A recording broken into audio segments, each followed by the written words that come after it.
Nikola Vlasic is going. So's this a Diop. And maybe, just maybe, so is Diop Benrahma. And that's what this video's about, really, but not so much individually why they're going. You can make mitigating reasons for any of them to leave, why they would want to leave. We'll do that in just a second. But it's really what I want to get into is the impact on the squad. Because just had a look at the squad, and it looks like what I would consider to be 19 senior players. Now, that is going to be padded out. And the squad list makes it look bigger than it actually is. But once I finish reading through them, I think you'll all agree. You don't need me to tell you this anyway. You know it's very, very low. And I'm really surprised that we've let it get down to this level, a critically low level. As I say, taken in isolation, and forgetting the fact that we have a critically low number of players, taken in isolation, we can all make reasons why Diop will leave, why he might leave. Well, he's going to leave. Why Vlasic would want to leave, why he should leave, why he's leaving, and maybe why Diop Benrahma is possibly surplus to requirements at West Ham United. But I think when you put it next to the bigger picture of the fact that we have a terribly thin squad, then things don't look so great at the moment.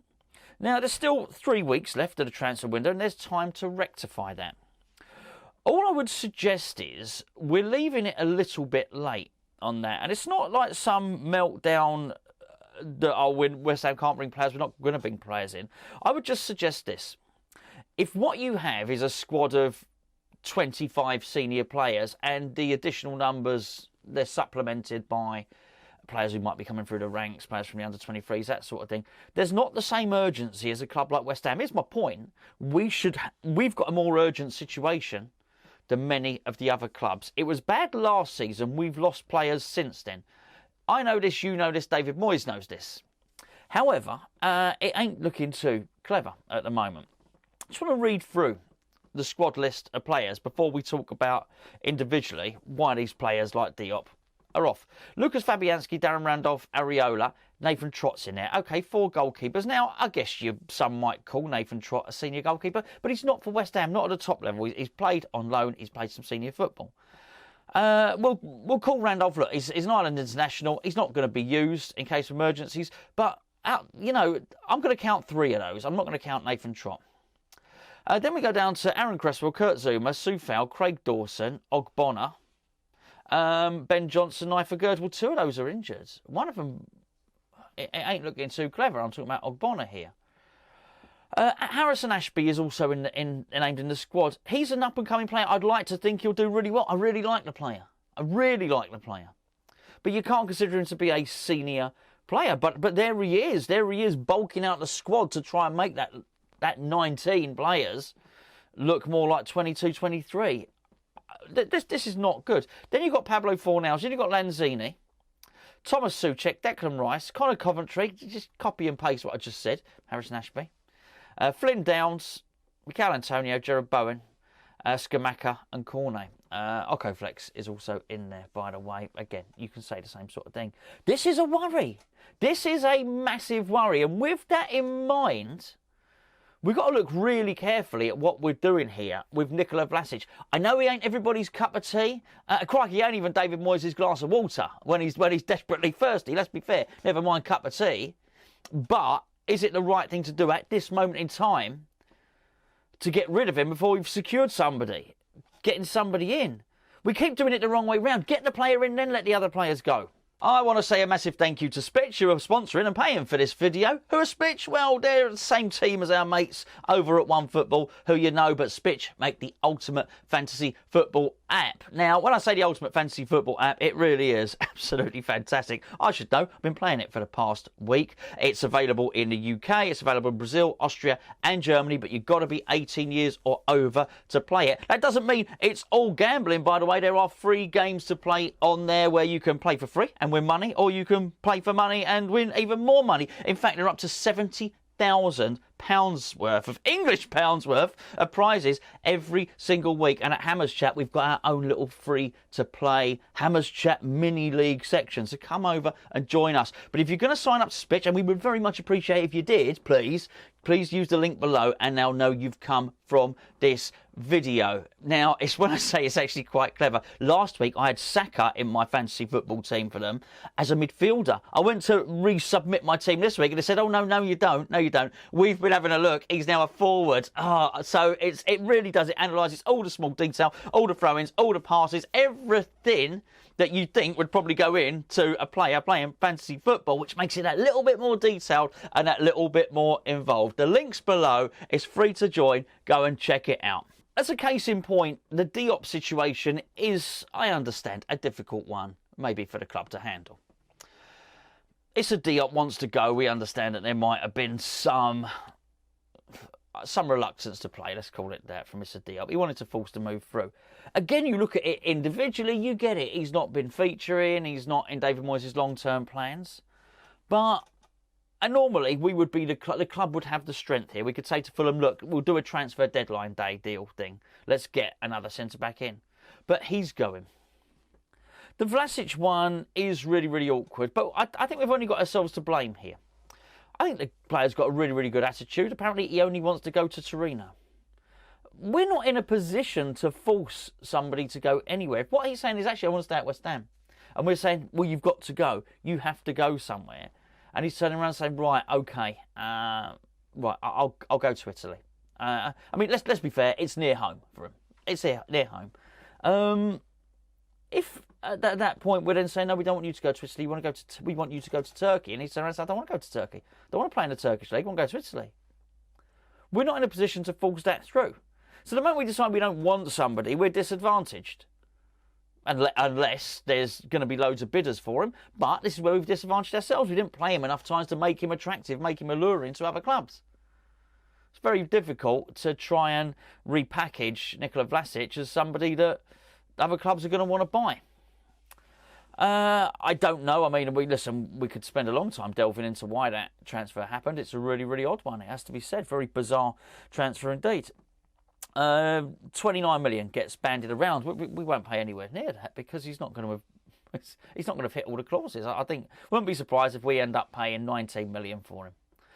But that being said, even if we sell him for 15, there's going to be loads of clauses in that. We might not get the 15 back. Whatever happens, we've lost a lot of money. I wouldn't be surprised if it's an £8-9 million loss plus the wages. We're subsidising some of those this season, and there's no obligation to buy. What if he goes over there and he doesn't work out? I have a feeling he might do because he's he's got a good attitude. Clearly, he's he's international manager wants him to play regular first team football. So I've got a feeling it'll work out. But there's no guarantee that we're going to get this 15 million at the end of it, or whatever the case may be.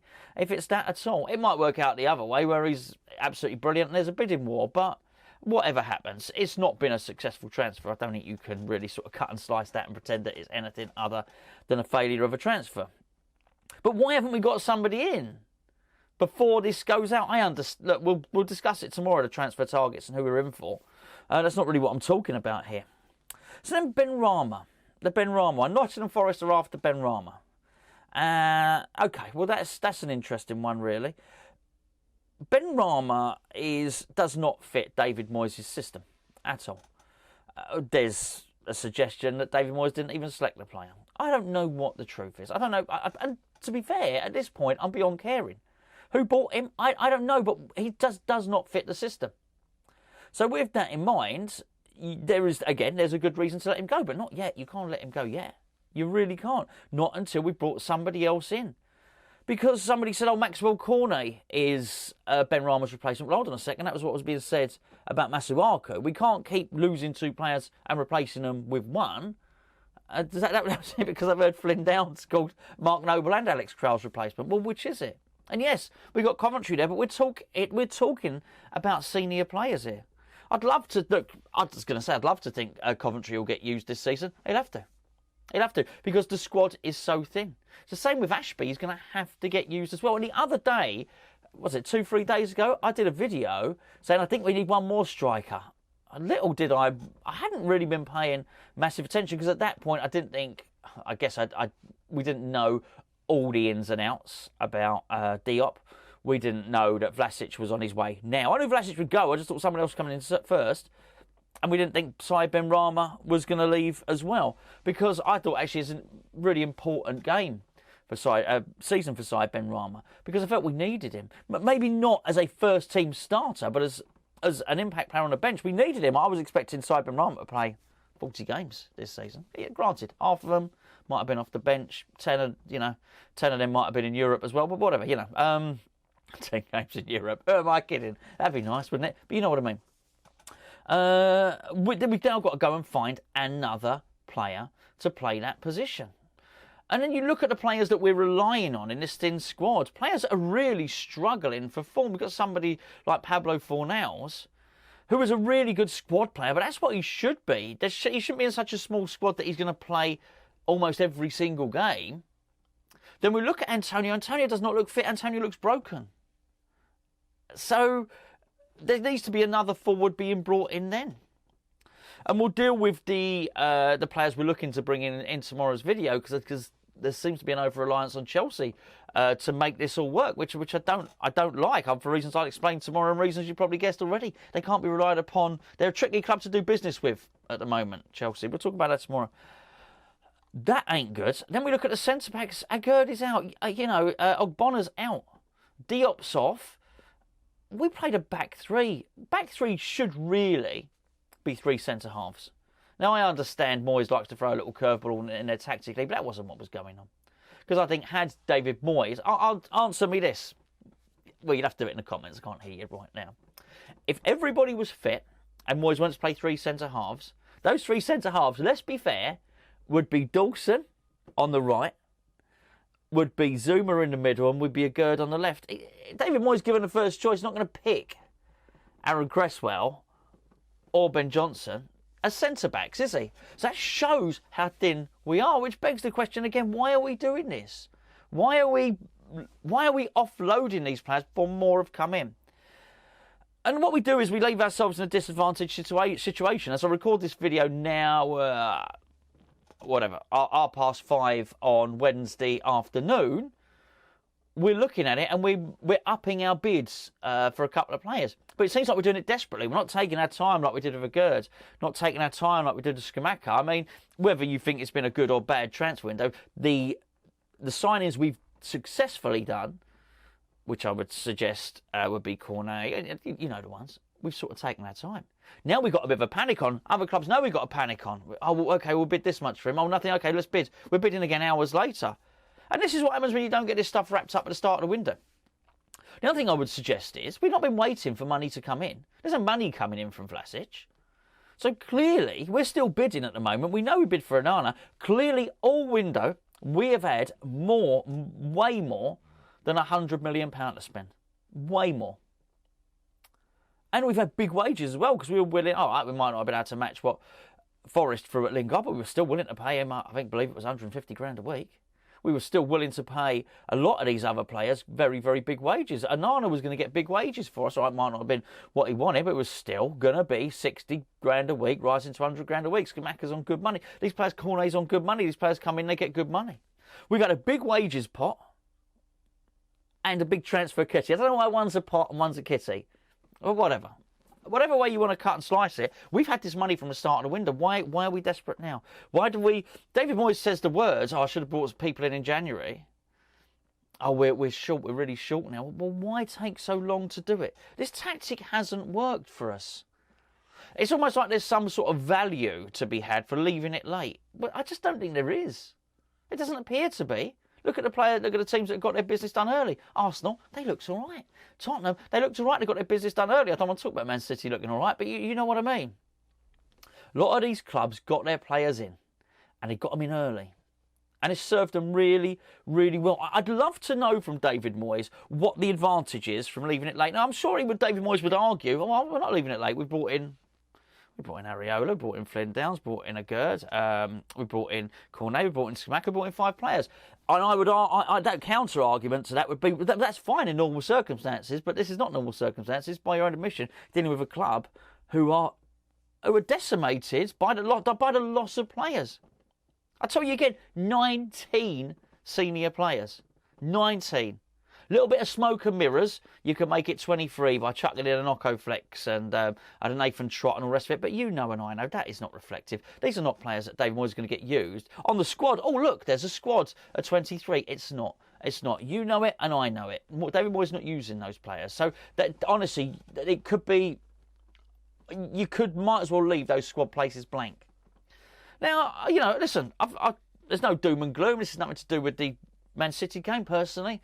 Look, we'll do our Nottingham Forest review. I think we'll beat Nottingham Forest. I think we've got a really good first 11. But, you know, certainly Antonio breaking down shows the value of having another striker there.